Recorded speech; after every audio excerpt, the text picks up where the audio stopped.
right. What we got going on? What do we got for today, man? Let's take a peek. Some strict muscle ups to start off with, and then a little pull push snatch metcon, 10 rounders, strict pull-ups, hand release push-ups, some hang power snatches. Then we get into the fun stuff, some weightlifting, snatch pulls, hang snatches, pull snatches, more heavy stuff. To start off with, we got some gymnastics and some weightlifting. Every young boy's favorite. Let's get it. Let's get it, dog. Let's go!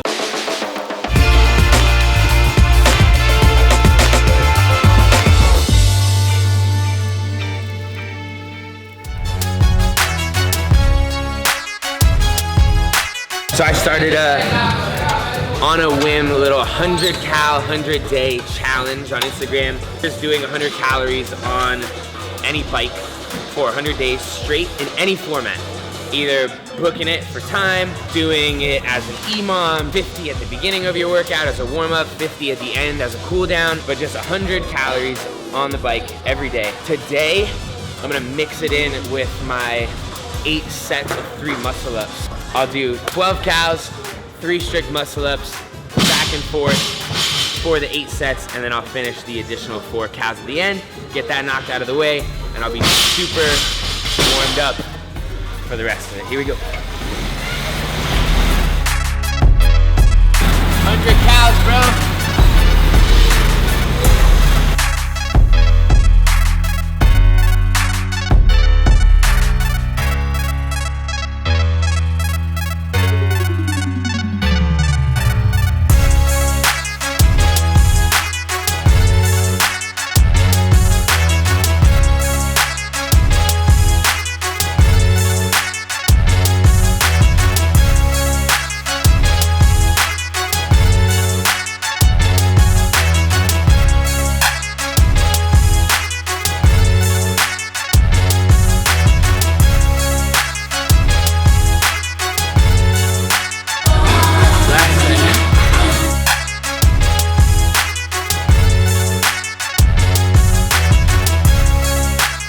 What makes a strict muscle up a strict muscle up? Well, I am sometimes guilty of a little bit too much movement. Essentially, a strict muscle up means there's no kip. So you're basically pulling yourself all the way through the rings without generating any momentum with your lower body. So in theory, your feet would start at least in line with or in front of your body. You'd pull up, get your head through and press out without generating any of that whip with your feet. I know sometimes without really realizing it, I'll bring my feet behind me and create a little bit of momentum, not on purpose, so it would look like this.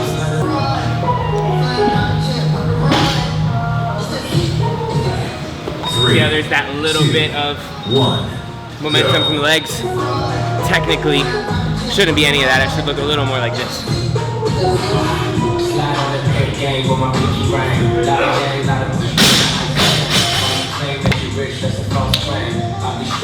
That's it. So tips for people that want to get there. It definitely requires a lot of upper body pulling strength. You can build that with just doing pull-ups, ring pull-ups. Eccentrics on the pull-up bar helps build that strength. You have to work on being able to get a false grip. It's very difficult to do a strict muscle up without having the false grip, where you have the ring kind of curled up in your wrist rather than just up here in the tips of your fingers. So that's a very important thing to work on as well.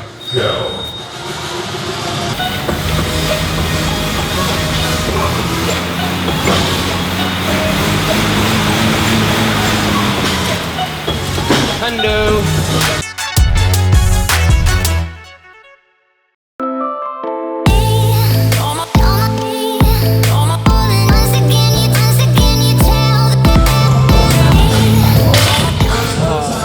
Gonna get grippy. Lots of pulling.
of a breather, but it's all very localized fatigue.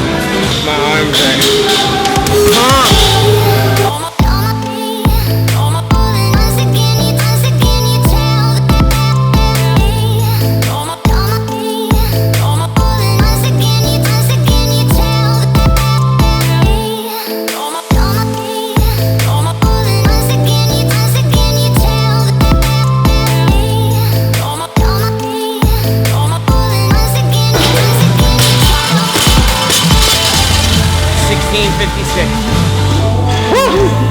Yikes. The pump is real.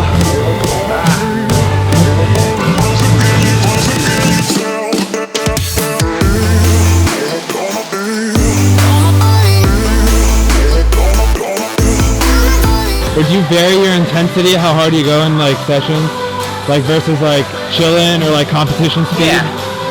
I think intensity is a little bit season dependent. I often have a hard time dialing it back. Like even if I say I'm gonna have a chill day, I'm usually probably gonna get after it, even if it's not on purpose. It's also workout specific, so that I couldn't really have gone harder if I wanted to, because I was just getting held back by failure and muscle fatigue, you know? Like, it wasn't that I was hurting and I needed to just be tougher and push through. I just literally would have failed a pull-up if I had gone faster or grabbed the bar sooner. So that one was all dictated by one muscle group. If I'm training by myself, I may think I'm going competition speed, but then if I get to train with other guys, like especially up at Think Tank with Travis and those dudes, that's usually like a whole nother level that I don't even realize. I remember the first time I went back up to training Think Tank after being back here, and Travis and I were in the middle of the workout and I was like, oh yeah, that's how fast we go, I forgot. But good news is, now I'm so ready for sure.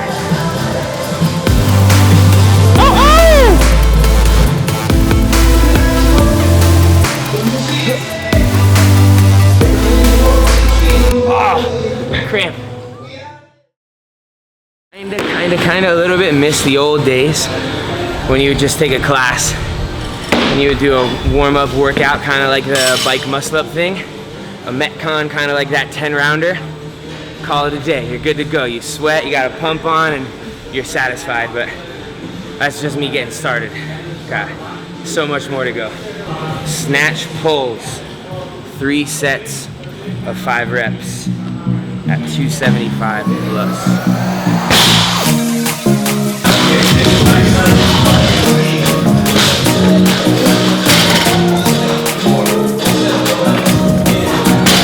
Unbelievable that I can snatch that. Why? It feels like a max effort just to lift it up off the ground. It's so hard to imagine that I can actually turn that over, but I can.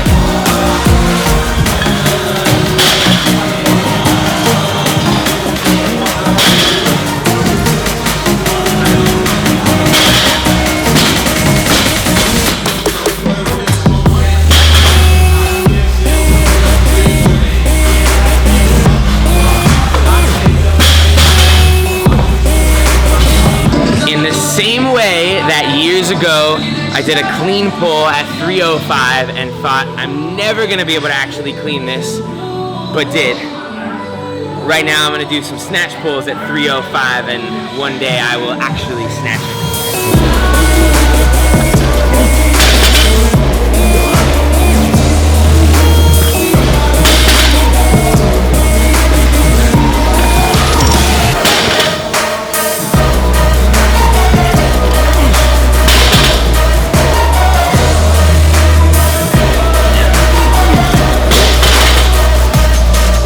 Does it look like I can snatch that right now? Yeah. I think so. Oh, I'm gonna pass out. Hang squat snatch, 3 sets of 3 at 205.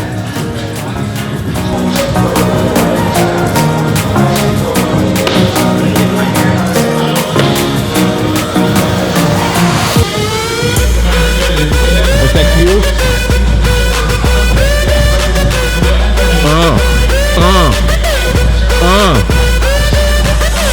Oh yeah.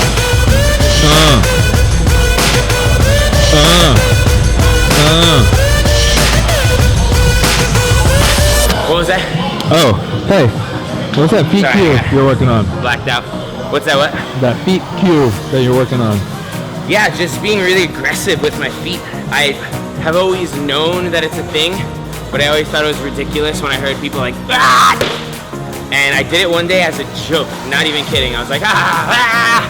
And I was like, oh, wow, that felt really good.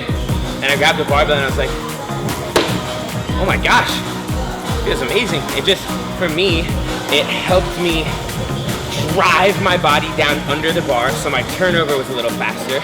And by thinking about like really slamming my feet into the ground, it gave me a solid base every time that I was gonna land, feet planted, knees driving out in a good position. But now it's very right there every time.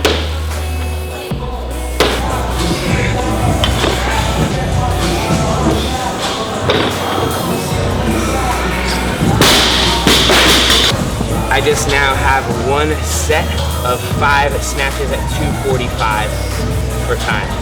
Fast singles, as fast as I can successfully hit them. Then I think it's a little bit of front squat, split jerk stuff.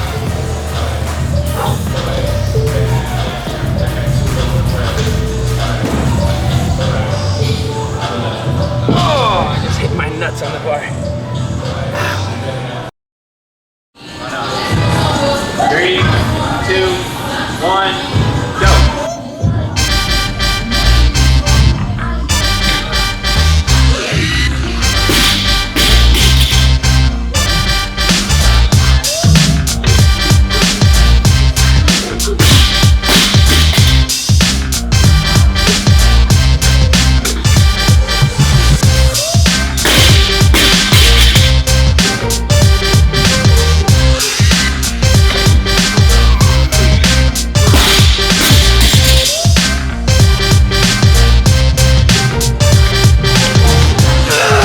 Easy. That felt good. How was it? That felt good. No trouble. How long? What was the time? Let's see. Luckily I had my handy WOD-proof app to record the whole thing. There's a built-in timer. 35 seconds. I like it.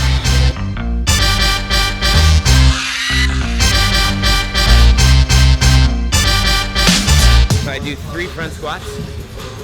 Rest 90 seconds, and then with the same weight, 1 front squat, 3 split jerks, starting with 305.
What do you think about before a heavy lift like this? Yeah, just think about being tight and explosive, like before the front squat. I'm just getting ready to brace myself so that when I grab the bar, I take a step back, get breath, hold here, try to have a really fast turnaround out of the bottom so that it's less time under tension. On the split jerk, there are so many minute little details, like coming out of the front squat when I re-rack. I need to make sure that my hands open up and land back in the right position on the bar. The slightest bit off on a heavy lift can make a big difference.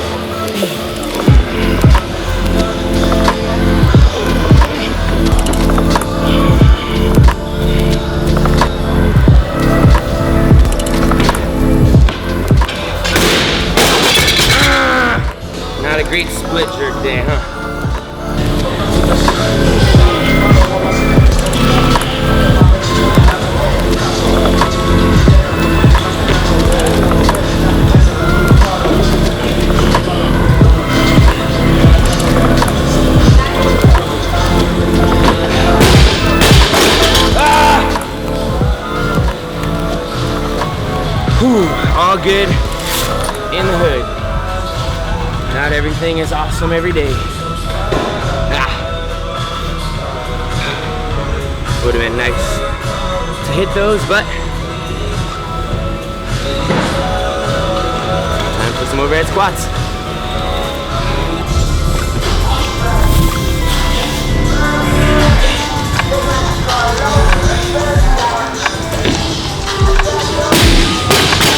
Got that.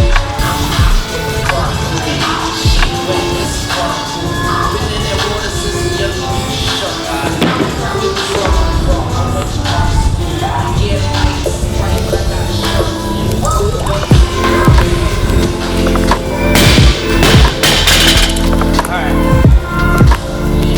330. One crack is 350 for Coach James. That felt pretty easy.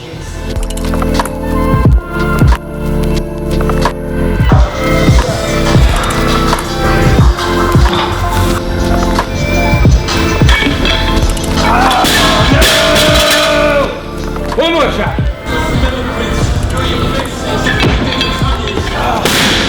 Yeah, got it!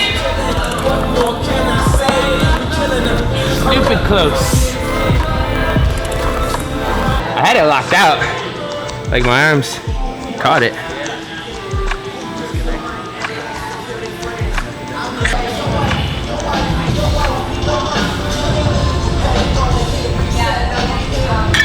Oh! Sorry, y'all. Just wrapped up yet another hefty training session the week before the Open. Just kind of loading up on volume until next week, where we'll do a little bit of a taper so that I go into the Open feeling good and full of energy. But that was a ton of gymnastics and a little bit of cardio breathing stuff at the beginning. Bunch of weightlifting, went nice and heavy. Some of the lifts went great, some of them did not, but overall I would say that was a pretty solid session. So if the Open starts next weekend, how many weeks is that since Wodapalooza? It will be exactly 1 month from Wodapalooza when the Open starts. So after, how has your training been, or adjusted or changed, or yeah, whatever? honestly not super ideal. I wrapped up Wodapalooza, and as I normally would, was kind of taking a bit of a rest week, just doing whatever training felt good. Coming into that next week where I would have started to ramp things up, I got a kidney stone that put me in the hospital and out of training for a few days. As soon as that had kind of worked its way through my body and I was feeling better from that, I tweaked my bicep. So it has been kind of just like 2.5 weeks of still training for sure, but just not 100% ideal training, right? Like the week after Wodapalooza was kind of just fun stuff, jumping into some class workouts, so I was still moving around. After the kidney stone, I was just doing a lot of upper body stuff, things that didn't bother my side and didn't have me breathing too heavy. And then after I took my bicep, it was all lower body, so all squatting, running, biking. And this past week, and now into this week, I'm back full swing. Bicep feels great. Done a ton of gymnastics, running a good distance 3 or 4 times a week. A lot of weightlifting, which is still feeling good and feeling strong. So hopefully we're all good. Feel good. Just gotta let that carry itself through the Open. What else is on your mind in terms of the Open? Yeah, I was just talking to Joanne about it the other day. The Open is in theory more important this year than ever because taking top 20 in the Open automatically qualifies you for the games, whereas in the past it didn't really matter where you finished in the Open as long as you got a spot to regionals, and that was top 40 in your region. So now the stakes are a little bit higher, but I don't necessarily want that to put this added pressure on the Open for me. It's a place that I tend to perform well. I generally like that structure of workouts. I don't know if it's going to be a different set of workouts this year in terms of the way they're designed, but I'm just going to go in feeling confident that I've done well there in the past and that I feel good now physically. So hopefully can take one of those top 20 spots and get some time to really recover and then ramp back up my training for the games in August. Have they said anything about the Open? Like, could it be different or? Yeah, not really. I mean, every year they say that the Open is going to be drastically different. They said it last year, and I feel like it was pretty much the exact same as it's always been. People are expecting it to be different this year. I don't even know. In the past, I think that Castro was the one that programmed everything. Now, I don't even know if he's involved in the CrossFit Games. I feel like there's so much up in the air and uncertainty. So if it's somebody else programming the workouts, I'm sure that they'll feel different. If it's still him, but they want to do it in a different way because it's more important now, I don't know. I feel like we just have to kind of wait and see, as it's been for most of the rest of the season. But I feel good. I'm gonna try to enjoy it. I hope everybody else out there participates, even though it's kind of weird. Like in the past at Peak, we've all been signed up for the Open and there's a lot of hype behind it, and now it's kind of like, hey, did you know the Open's next week? Oh yeah, wow, man, I feel so weird. And I'm sure that's going on all over the place, but it is a really fun community thing that so many people can be involved in around the world all at once. So I hope that people still do participate and that it brings as much camaraderie and positivity and inspiration to people as it has in the past. Yeah, what do you love about the Open?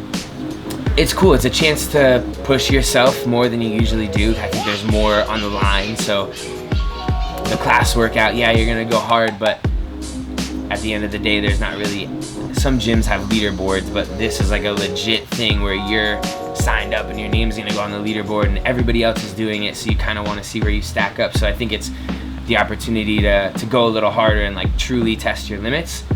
I think the cliche thing, but I agree with, is that it's awesome for the community. Everybody knows what the workout is, everybody has done it themselves, so they know how it feels and can kind of empathize while you're doing it and cheer you on. They want to see you do well. It's always been fun, I think, for all of us at Peak. Without sounding arrogant at all, I think that the opportunity for all of our members to watch games and regional level athletes do the workouts at a level that is up there in the top in the world is cool for them to see, like, the spectrum and see what is possible. So when they go to attack it, they kind of know different ways to approach it and what's possible. So just all in all, it's cool for everybody from the bottom all the way to the top. I think it's always been a fun thing, and I hope it is still that way. What was the first year you did the Open? 2011 was the first year that the Open existed, and it was the first year that I did it. And the first workout, if I'm not mistaken, sometimes I flip-flop this, but I believe that the first workout of the first Open ever was the 7 minutes of burpees. But I think that might have been the next year. I think I might be wrong. I think that might have been 2012's Open, where workout one was the 7 minutes of burpees. But I'm not exactly sure. 10 minutes, 30 double unders, and 15 power snatches. Yeah, that's funny. That was the first Open workout ever, and I have video actually from that Open workout that I can try to dig up, doing power snatches at 75 pounds, and it looks almost more difficult than the snatches that I was doing today at 245, and it's only 75 pounds, which I also was doing this morning that feel like nothing at this point. But to look back and be like rounded back, close grip, pressing out, tripping on my double unders every 5 reps, it's cool to see the progress since then and to look back and laugh. Top tips for people going into the Open? Try to enjoy it. I know that there's so much pressure on it sometimes. People really beat themselves up and sometimes set like unrealistic expectations. I think for the games athletes and what used to be regional level athletes, it makes sense to set expectations, and I think sometimes people that maybe aren't competing at regionals or the games will still see what is possible and set their bar a little too high and just kind of crush themselves if they don't meet up to what they think they should be able to do. So I don't know, I'm not saying set the bar low, but just try to enjoy it. Don't set your expectations too high, and if you don't meet whatever goal you do happen to set for yourself, it's all good. You're getting more fit. Set yourself up for success, right? Like, I tend to have my week programmed for the Open workout, so Monday, Tuesday, Wednesday, I'll train relatively hard, regular training. Thursday off, that's when they announce the workout. Friday morning, that will be my first priority, do the open workout. Hopefully it goes well. I can train Friday, Saturday, not having to worry about it, rest on Sunday, and then start that cycle again on Monday. But because it is a little more important this year, if you happen to not do as well as you want to on Friday, that kind of gives you a couple days to recover and an attempt to get back after it on Monday. So I think planning it out like that is helpful. Do you typically redo them or one and done? Man, it depends. I've had different years, like some years where I've redone a bunch and I didn't really need to. I had a year that I decided I wanted to win the Open and I had to redo 2 or 3 of them in order to accomplish that, and I did, and that was amazing. I had a year where I thought maybe I was gonna have to redo them, but I did well in all of them the first try, and I think I took second in the world with no redos, so it's always been different. Hopefully this year that's the case, that I'll do well in the first try and can not blah-de-de-blah leaves are distracting me and my brain is turning to mush. See y'all on the leaderboard.